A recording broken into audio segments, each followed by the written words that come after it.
camera shakes slightly as the young woman smiles into the lens. Behind her, the desert glows under a golden sun. "Hi, I'm Gabby," she says softly. "We're living our dream, just me and Brian, traveling across the country in our van." It looked perfect.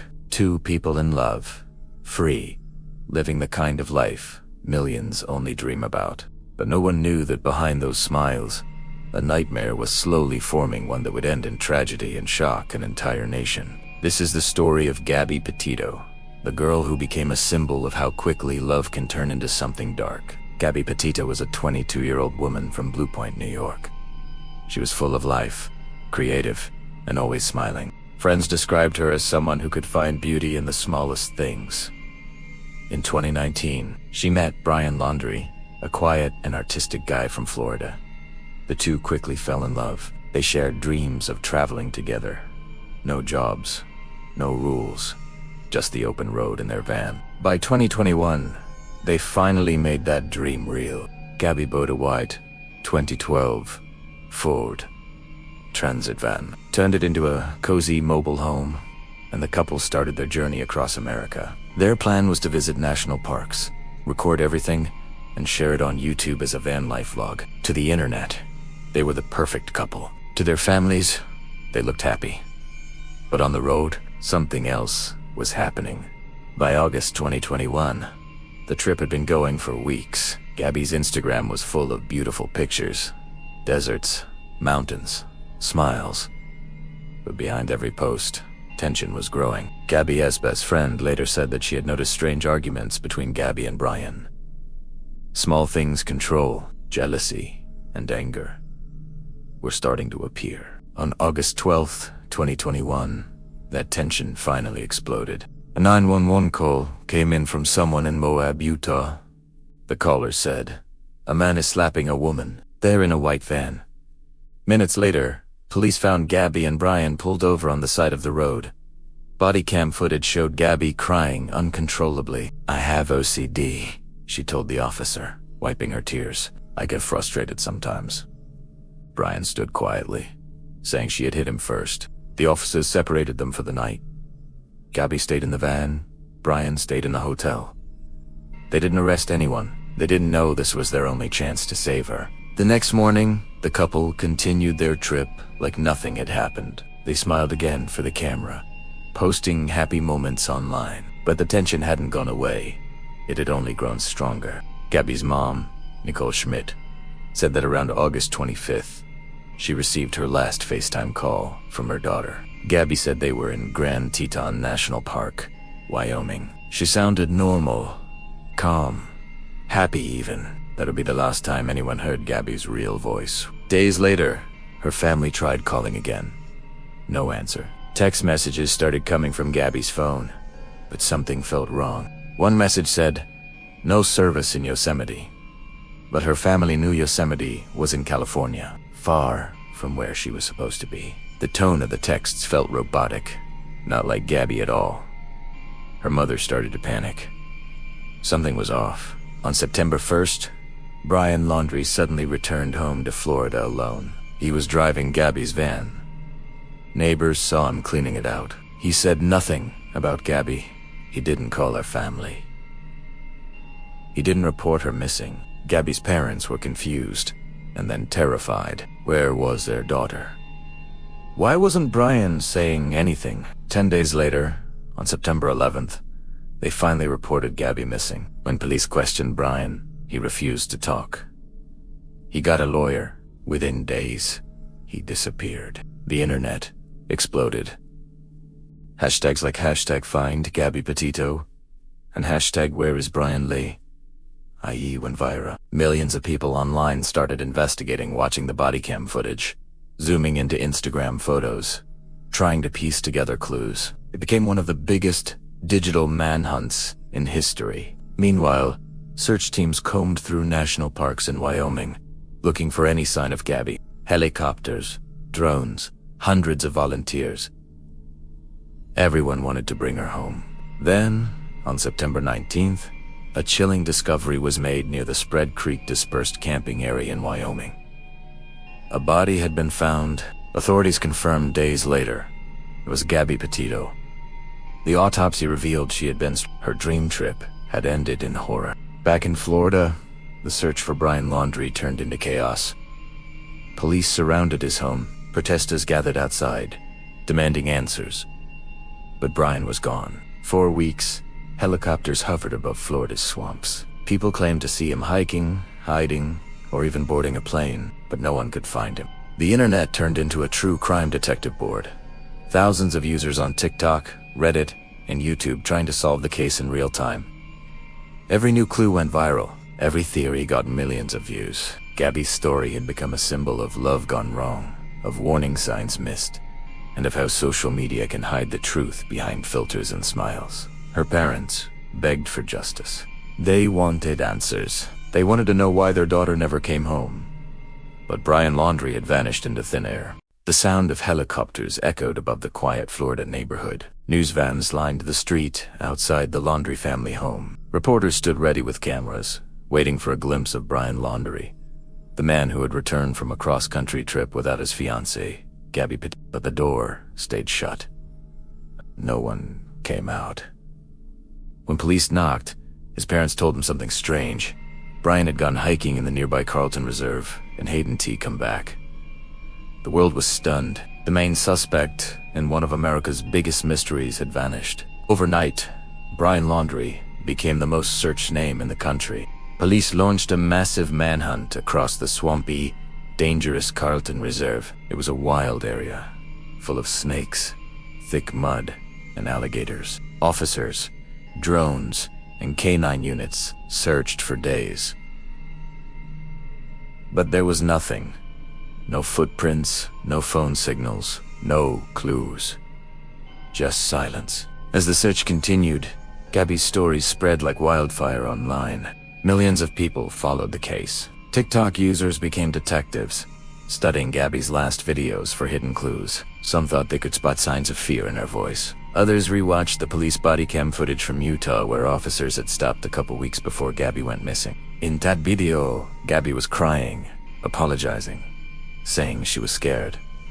But she wasn't the one who needed to apologize. Meanwhile, Gabby's family begged for answers. Her father, Joe Petito, spoke to the media, saying, "We just want her home." Her mother cried on live TV. People across the world used the hashtag Justice for Gabby, turning her story into a movement. Back in Florida, the Laundrie home became a fortress. Reporters surrounded it, protesters stood outside with signs, and police guarded the street. But Brian's parents refused to talk. Their silence made the public furious. Too many. It looked like they were hiding something. People shouted outside their house, "Where is Gabby? Where is Brian?" But the blinds stayed closed. Days turned into weeks. Then the FBI made it official.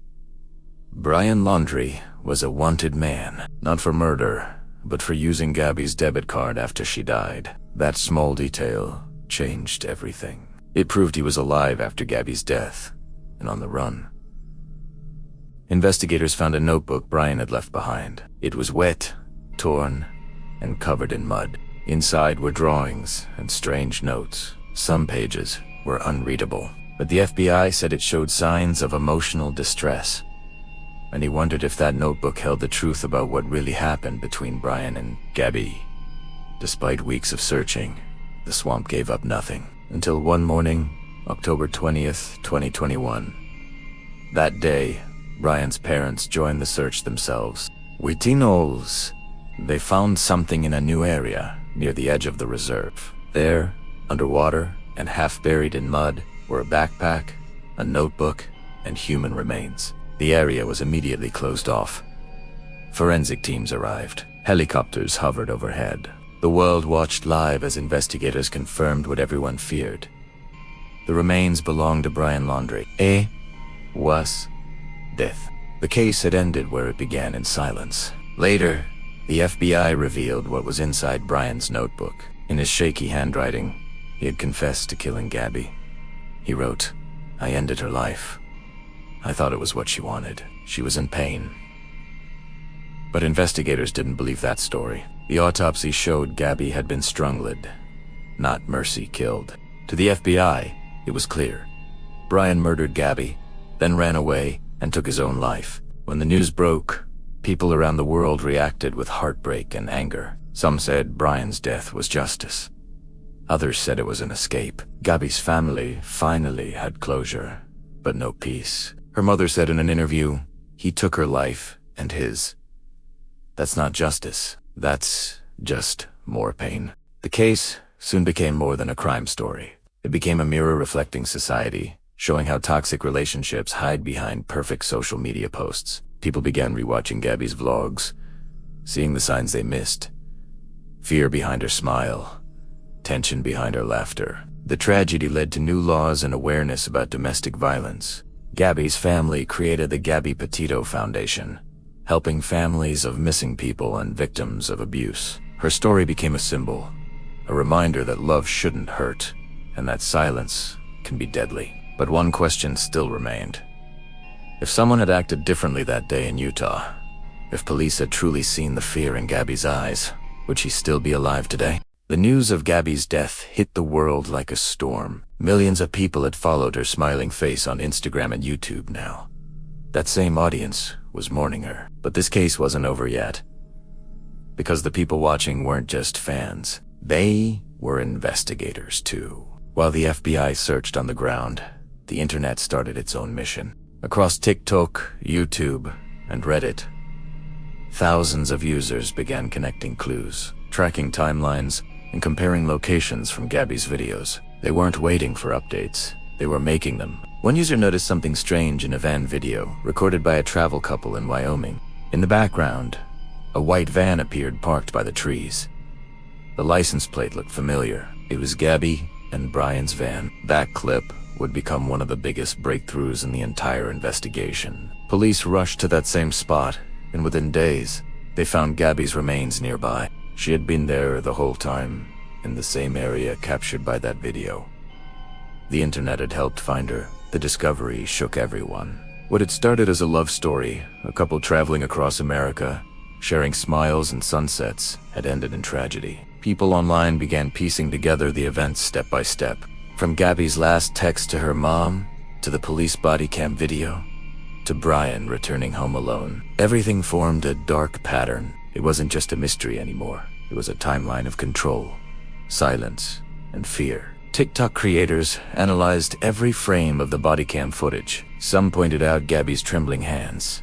Others noted how Brian stayed calm and polite with police. To them, it was clear. Gabby had been scared long before that day. On Reddit, users dug deeper, mapping out the couple's last known locations, comparing posts, and even calculating dates based on sunlight and photos. What police and reporters took weeks to connect, the internet figured out in hours. As the story unfolded, it exposed more than one truth. People started talking about how abuse hides in plain sight. Gabby's Instagram showed perfect moments, mountains, lakes, and laughter. But behind those filters was a story of tension and fear. Her followers now saw how easy it was to miss the warning signs. How love can look perfect online but be broken in real life. Experts began calling it the social media mirror, where people only post what they want the world to see, not what's really happening. Gabby's story became a painful example of that. Meanwhile, police continued piecing together the final days of Brian's life. His notebook confession painted a picture of guilt and despair, but it didn't answer everything. Why did he do it? Was it planned? Or did a fight turn deadly? The FBI's final report called it a crime of passion, an argument that ended in murder. But to Gabby's family, that explanation wasn't enough. Her mother said she trusted him, she loved him, and he took her from us. Her father added, "We saw the truth, too late." Those words echoed across social media, reminding people how easily victims of control and manipulation can be silenced, even when the world is watching. But Gabby's story also changed things. Across America, people began speaking up about toxic relationships. Shelters reported more calls from victims asking for help. Police departments improved their training on domestic violence cases. Even the White House mentioned Gabby's case while discussing stronger safety laws for young travelers. Her parents turned their pain into purpose, creating the Gabby Petito Foundation. It helps families of missing persons and victims of abuse. They visit schools, host awareness events, and teach people how to recognize red flags early. Every time her name is mentioned, it's not just about tragedy, it's about change. But the case also revealed something new about the modern world. The power of the online community. The internet isn't always right. But in Gabby's case, it worked like a massive searchlight. Thousands of strangers worked together, found details police missed, and refused to let the story fade. They demanded answers, updates, and justice. One FBI agent later said, "Without the public's eyes, we might never have found her so fast." That was the truth. The hashtag, #Justice for Gabby wasn't. They just had trend. It was a global investigation, powered by ordinary people who refused to stay silent. When the case finally closed, it left behind more than evidence. It left behind a message. That message was clear. Don't ignore the signs. If someone seems scared, withdrawn, or apologizes too much, pay attention. Because behind a smile, there could be a silent cry for help. Gabby's story made people look closer at their friends, their relationships, and even themselves. Her final trip across America, once meant to be a journey of love and adventure, became a warning that would save lives. Today, people still visit the spot in Wyoming where she was found. They leave flowers, photos, and messages that read, "You're not forgotten. Your story changed the world." And maybe that's Gabby's surreal legacy. Not just a story of heartbreak, but a light that keeps others safe.